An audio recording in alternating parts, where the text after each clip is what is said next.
Hey guys, Kiwi here. In this video, I'll be breaking down and discussing the newest episode of Fear the Walking Dead, Season 4, Episode 3, Good Out Here. With that being said, major warning and spoilers for everything in the show up to Episode 403, and let's jump right into this. Okay, so I know I just said major warning and spoilers, but I can't emphasize it enough. If you haven't seen the episode, go watch it now and come back to the video afterwards. I don't want to ruin the episode for you, and at this point, I feel like I've already said too much. Alright, so assuming you've seen the entire episode, what is your initial reaction? Mine was just complete denial. I mean, I can't believe they actually killed off Nick like that. Yeah, that's right guys, Nick Clark is confirmed dead. They just killed off the Daryl Dixon of Fear the Walking Dead, what the heck? So let's recap the situation and break it down. Due to the complex timeline in Season 4, we don't know exactly what happened between the Stadium group and the Vultures yet, just that Madison is missing and Nick was craving revenge. After Nick killed that one Vulture named Ennis, Charlie must have returned to his car and found what happened to him. Charlie shoots Nick straight in the chest and then she runs off. This felt like the Travis situation all over again, and I'm shocked just thinking about it even days later. It's been one of the great pleasures of my life to be on this show. So grateful to all the people who watch it. Thank you all for everyone working on this show. I'm so grateful, and your hours are much longer than mine, and your dedication and your willingness to work is not unnoticed. I love you all, the originals. Alicia, Coleman, and Kim, you've taught me so much. I know you'll smash it. I will see you all soon, and I love you very much. I've rewatched the episode a few times, and I think that I enjoy it more and more each time as I now look at all the dialogue in the script differently involving the Madison and Nick flashbacks. Everything they speak about foreshadows the decisions that Nick makes involving Ennis and Charlie, and then seeing those two characters in the flashbacks as well, knowing that they would play a part in Nick's death, is just eerie and almost unsettling. So if you haven't watched through the episode a second time yet, I encourage you to, while obviously keeping in mind that this is Nick's final episode. They did a good job creating an episode where everything seems to have a deeper meaning, but the dialogue still feels natural, as if it's just two people talking. The regular Walking Dead show had issues with the dialogue feeling too poetic and unrealistic due to everything needing a deeper meaning, so it's nice to see them create a deeper meaning within the episode on Fear the Walking Dead while still giving it a realistic feeling, if that makes sense. At no point during my first watch of this episode did I think that Nick was saying anything poetic, and it's not like he said some big speech, but after listening through a second time with his destiny in mind, I guess you could say, you can really tell how they purposely lined the entire episode out. Similar to Season 8, Episode 8 of the original Walking Dead, when you watch through that episode a second time after you know that Carl has been bitten, it's almost like everything involving him had a double meaning. The same thing goes for Season 4, Episode 3 of Fear the Walking Dead with Nick, but it feels like a different version of satisfaction due to the different timelines causing you to put the obvious pieces together. Now, for any of you wanting to go hate on the new showrunners of the show, or even Scott Gimple, don't, at least not this time. They had nothing to do with this, it was the actor's decision. That being said, it's not like Frank Dillane didn't care about Nick's character, he still wanted to give him a proper send-off. What made this the right time to end Nick's journey on the show? I mean, it was a couple of things. Primarily, during Season 3, Frank Dillane had asked to leave the show. He wanted to pursue other projects and some other things. So when we came aboard Season 4, the first thing we were tasked with was finding a way to send Nick off. And welcome, yeah, welcome aboard. Exactly. And best of luck to you. Next, I'll be quoting a paragraph from an interview article that TVLine did with Andrew Chambliss, which is one of the new showrunners, link in the description. So, TVLine said, "How did you arrive at the decision to kill off Nick?" Andrew says, "Frank Dillane actually had approached AMC and the producers during Season 3, asking to leave so he could pursue other projects. So it was actually in the works before we came on board, and it was one of the first things that we were tasked with as we were mapping out the season. Our approach to it was finding the most emotional way to give Nick a send-off that would really impact the story moving forward. It was something that we worked closely with Frank on. It was important to him to give Nick a send-off that honored who the character had been and kind of the possibility of where he might have gone." Yeah, so what we really wanted to do was to honor the journey of Frank's character and to give Nick as emotional a send-off as we possibly could. So, it seems as though the foreshadowing of Nick's potential future was actually what would have happened if he stayed alive on the show. Maybe if Nick's actor didn't request to leave the show, we would have really seen that potential story arc of Nick following after Morgan, believing that all life is precious, along with being motivated by what his mother said about finding the good in the world. Morgan tells Nick the specifics of who he lost. his wife, his kids, his friends, and himself. I think he does it at that particular moment because it's the moment he's letting Nick go. He's not going to do what he did for Benjamin. He's not going to do all of those surrogate son things because he knows the price. And he knows that Nick is just going to keep going. And he tried to stop Nick going after Ennis. And in the aftermath of that, he's literally got blood on his hands. It's a true shame that we'll never see Nick's future come to fruition, but having his life sucked away from us so instantaneously is just another part of what makes this death feel so real. Morgan tried to warn Nick not to go down that route, but he still did. If Nick would have just listened to Morgan's advice, maybe he would still be alive. Now, it is debatable whether or not it was actually too late for Nick to start reading Morgan's book and redeem himself, considering Charlie was going to come and shoot Nick anyways.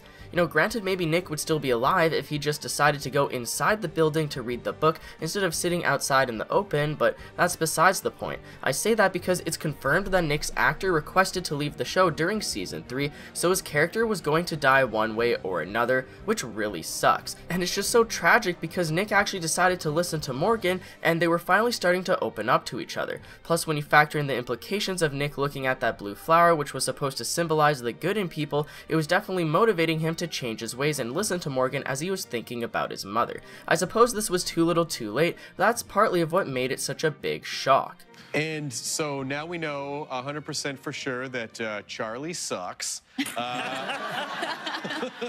Well, you know, I mean, I thought that when that happened. And then I was like, well, he did just kill her friend. Or, you know, Yeah. so... Yeah.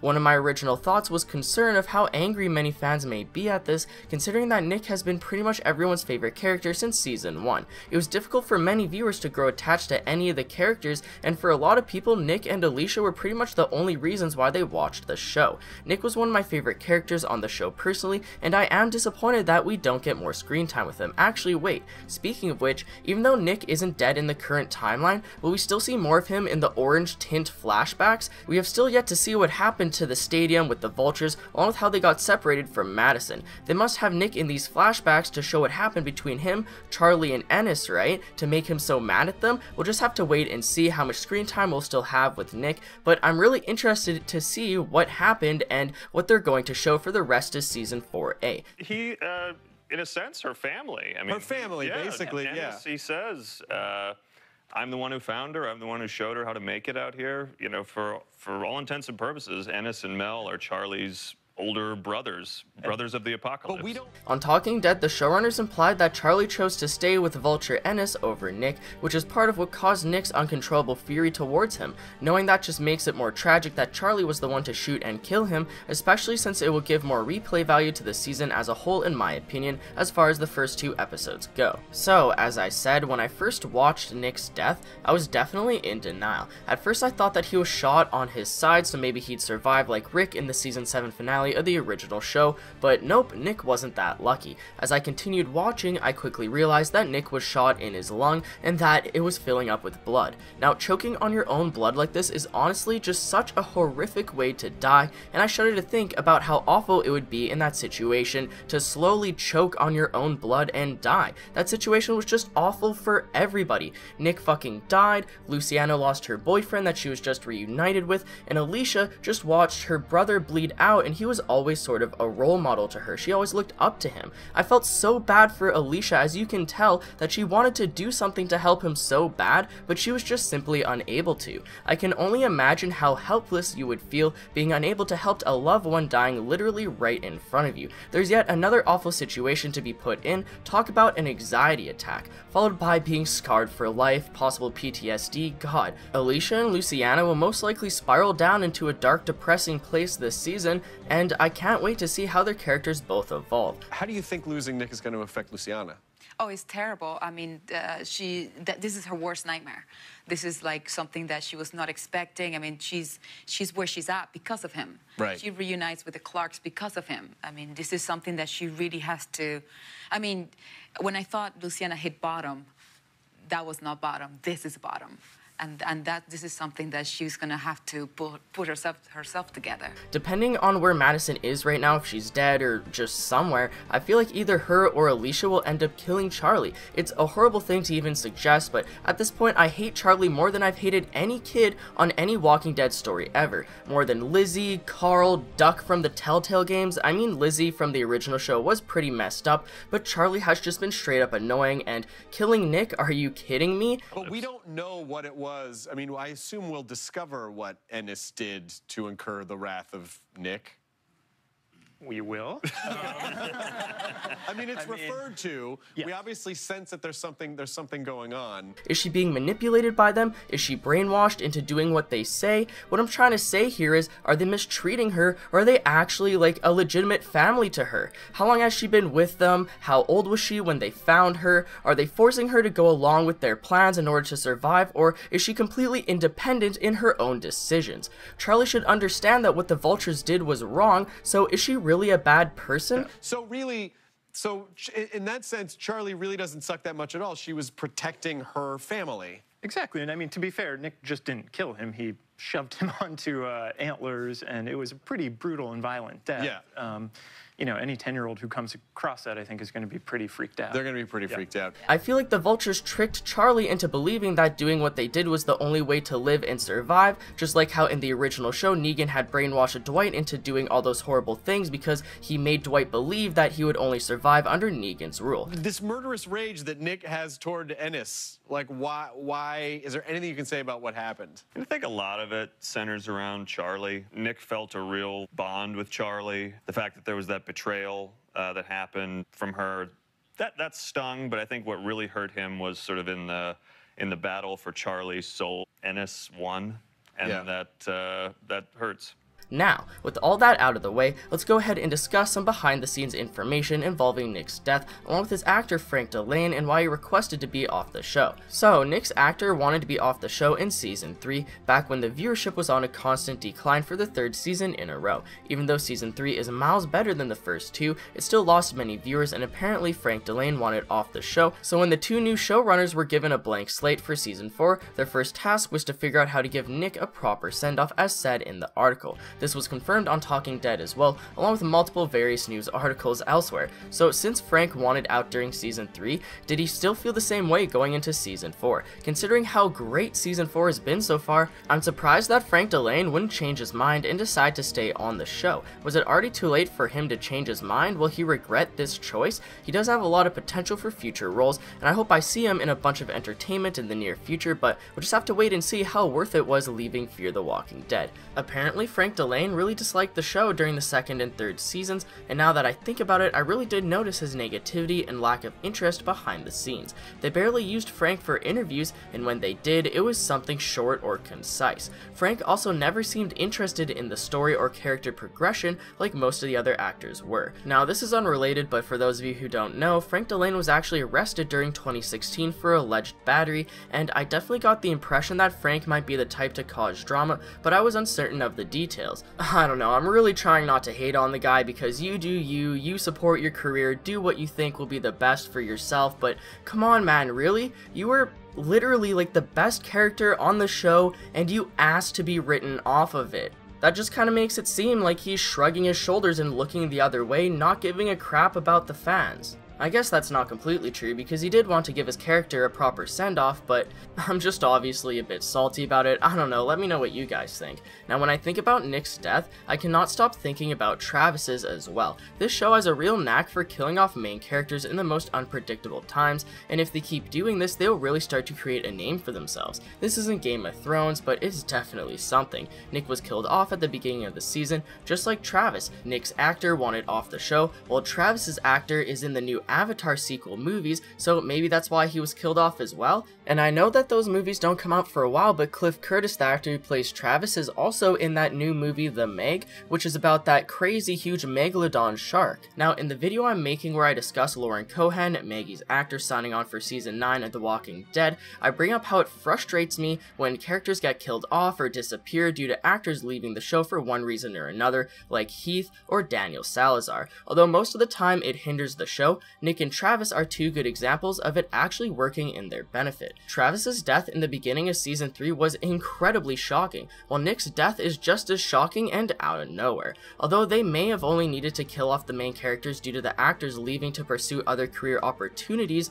it's really starting to solidify that Fear the Walking Dead will just kill off incredibly important main characters when you absolutely least expect it. They've gotten me 3 times now: Travis, Troy, and now Nick. I'm not too sure why they decided to kill off Troy, but as far as I'm aware, it was a story decision and not anything related to the actor. Correct me if I'm wrong. So, with Travis, Troy, and Nick being the 3 most shocking deaths on this show, all 3 of these characters died before their stories were finished. Although the deaths were shocking and amazing, it happened in the middle of these characters being built up for something. Maybe that's why the deaths caught me off guard so much, but it still leaves us wanting more. Take Travis for example. He had just beaten to death the guys who killed Chris, and then he dies at the beginning of season 3. I was so interested in seeing the corrupt Travis deal with battling his morals, since the season 2 finale implied that he was becoming just as bad as the people that he killed. I waited all the way between seasons 2 and 3 to see how corrupt Travis would deal in this new life, but I didn't get to see that at all.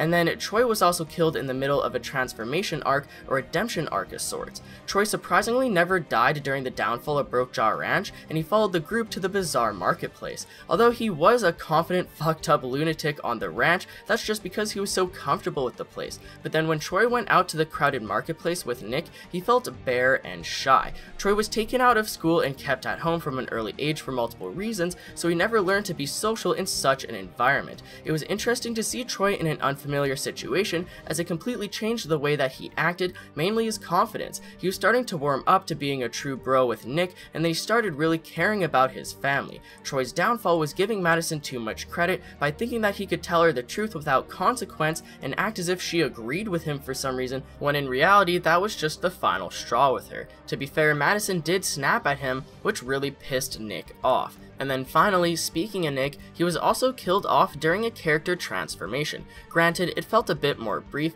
but this episode still set it up well. After going down a dark path of revenge and murder, Morgan tried convincing Nick to consider changing his ways of killing. Nick begins reading the Aikido book, and it really seems like he might open up to believing that all life is precious. Nick has taken up father figures before, so it wouldn't have been impossible for him to think of Morgan in that way as well, not to saying that he would turn into the next stick-twirling monk like Benjamin or Henry from the Kingdom, but there was definitely a possibility for a strong mentor-type bond between Morgan and Nick. Do you think if Nick hadn't been shot, would Morgan have gotten through to him? Would this, you know, book that ironically was stained with blood from having just killed someone, The Art of Peace, would this have gotten through to him, do you think? Absolutely.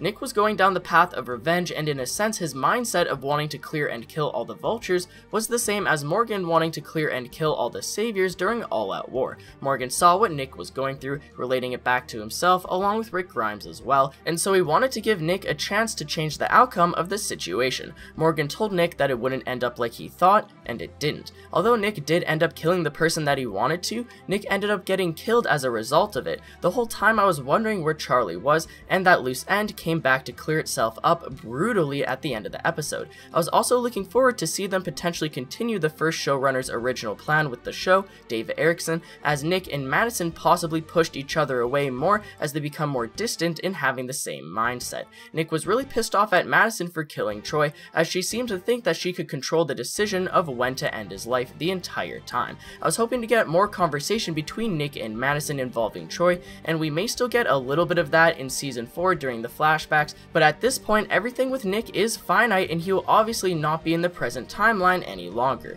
Let me know what you guys think down below in the comments, but that's pretty much it for the video, guys. I'd appreciate a like on the video if you've enjoyed anything I've said today, as it really helps me out more than you can imagine. Feel free to subscribe for more Walking Dead content in the near future, and if you'd like to take that extra step in helping support my videos, consider checking out my Patreon as well. There's a bunch of different rewards involving the channel, such as a chance to directly influence the videos being produced, link in the description. And as always, I thank you all so much for watching, and until next time, I'll talk to you guys later. Peace out!